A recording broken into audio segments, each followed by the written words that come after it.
My friend is a manager for Costco at the membership and returns counter. Costco has a pretty relaxed return policy, so 99% of the time customers bring things in to return or exchange. My friend says it's no questions asked, but if on the computer system he notices in someone's transaction history that they're abusing the system, he'll deny the return and offer a pretty clear explanation as to why. Honestly, most people don't raise a big stink. The evidence is pretty clear and they say, "Okay, I didn't know that's how it worked," and go on with their lives. But last week, a customer was getting upset that my friend wasn't going to do a return even though there was a long list of transactions that made it pretty obvious this guy was routinely buying things, using them a few times as needed then returning them.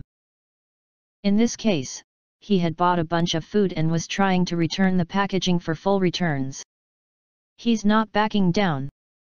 My friend has full authority to cancel a membership, and this comes with a refund most of the time, so he tells the guy, "Sir, it doesn't seem like you're happy with our products and services. I'm going to go ahead and cancel your membership and give you a full refund of the annual fee." The guy, immediately understanding that this means he won't be allowed back in a Costco, sits kind of stunned for a few seconds, then gets real panicky, like, No, I'm good, please don't do that." My friend isn't backing down, so the guy asks to speak to a manager.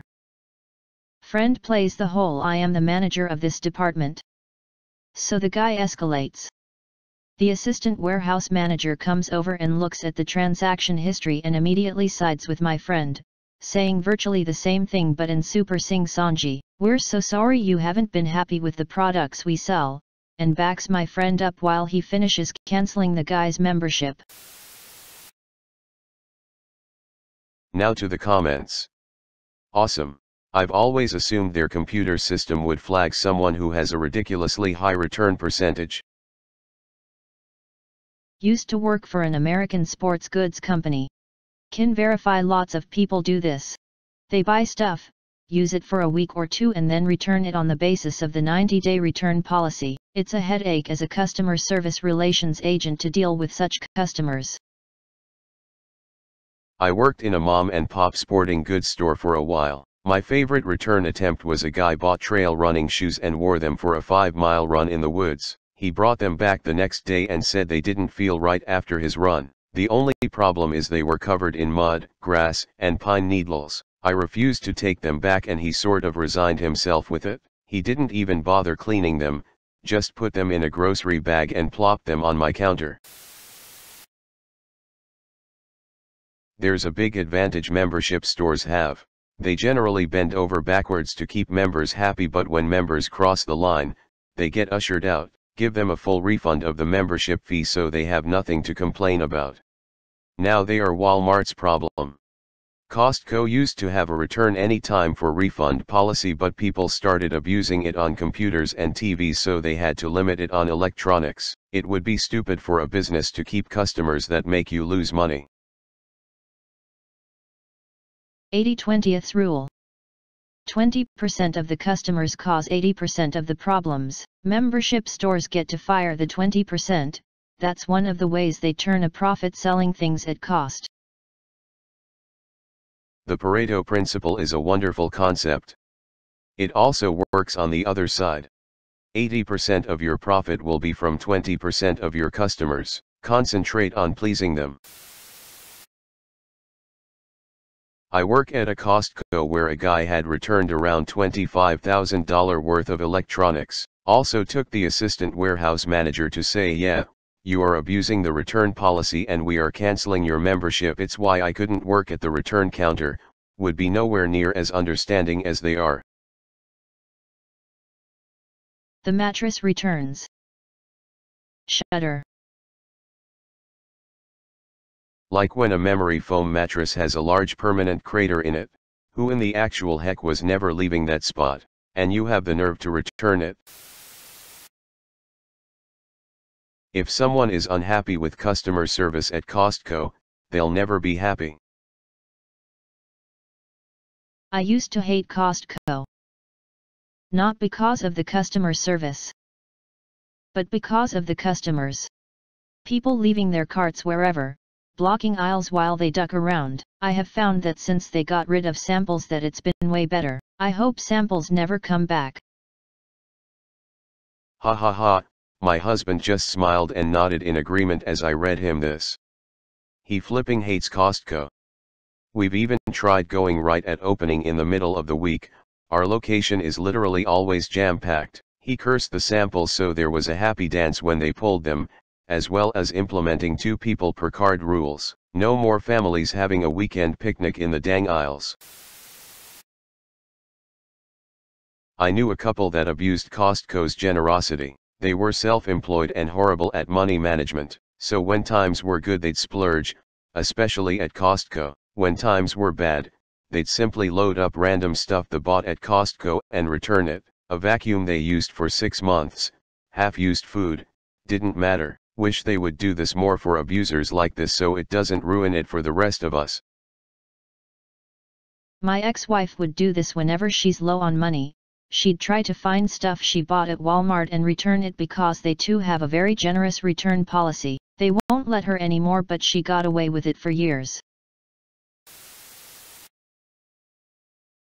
We bought a $1,500 couch from Costco. It was the most we ever spent on a piece of furniture, and when we bought it, we talked about how it would last for 30 years or more. It was leather, and we were really excited for such a luxury piece of furniture. After a couple weeks, the piece where the cushion was sewn into the couch separated on my husband's favorite spot. After a few months, almost every cushion had started separating. Then a few months later, the cushions began to deform so that the white stuffing that was now showing. I was so fed up with the couch that I returned it to Costco. I got so many shitty looks from other customers. I felt really bad, but we used the store credit to buy a new couch and a new chair. The couch has held up better, but still not great. The chair is doing great though. I could totally see it lasting for another 20 years. This is partly why I shop for used couches and then see if I can get that same model and brand new. Anything that holds up well enough to resell after 4 or 5 years is probably going a decent buy, or at least it somewhat eliminates the headache you had to go through. Good life pro tip. I'm saving this. Worked at Wally World. Customer calls.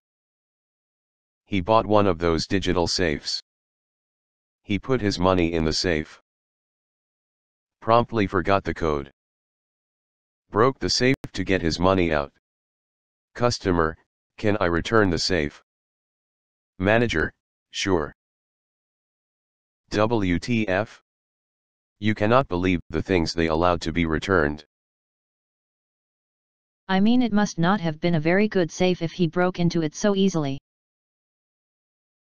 Any safe you're buying at a department store isn't going to stand up to a sledgehammer, crowbar, and slash or hacksaw. They're only designed to stop casual pilfering, not a determined thief. I bought a bottle of Trader Joe's Irish Blend whiskey because their house brand of scotch was out. Took the bottle home and poured myself some and nearly choked. It tasked like kerosene. I figured it was me, just not used to the taste. Tried it again. Nope, it tasted like kerosene. Normally I'd chalk this up to lesson learned. But it was more than $20 for the bottle. I rarely take back things, but I also rarely buy things that I don't know what to expect. I figured it was a long shot, returning an open bottle of alcohol, but I was going to try anyway. I also figured that if there was something wrong with it, they should know about it and maybe trace it back. Anyway, the guy at the counter was intrigued by my story, but not enough to taste it himself. He called a manager and we talked about it, and they agreed and returned the money. I bought a different, more expensive bottle, so scotch. One that I knew and trusted. I'm still surprised and glad that they gave the refund. It really did taste awful. My sister works for TJS. You can return anything even if it's just because you didn't like it. They have awesome customer service. Glad to know. It's not something I use often and admittedly had my doubts about alcohol. Everything worked out in the end. I used to work as a security guard in a mall that had a hold rent-free, very expensive department store. I was chatting with the store's loss prevention officer one day and she was absent-mindedly browsing through photos from some ritzy event that had occurred earlier that evening, occasionally taking screenshots. After about 10 or 15 screenshots, I ask if she's looking for a formal evening gown. Nope. She's looking at the event photos to see what dresses they sold so they could watch for them being returned. Apparently it was super common for women to come in, drop $12 to $65K on a designer haute couture gown, wear into an event with the tags tucked in and then return it the next day. The very high-profile women were allowed to do this. The store would be directed by the designer to lend them the dress. However, these were the women who were arm candy or just trying to look rich, so they didn't qualify for a loaner gown. When a gown came in the night after an event, especially if it had been purchasing within the week, the staff automatically would call the loss prevention girl and she would check her photo catalog to see if this had happened. The number of women who thought they could get away with it, and then got stuck with a $25,000 dress, was mind-boggling. Some of my family have worked as domestics. I have heard stories like that before.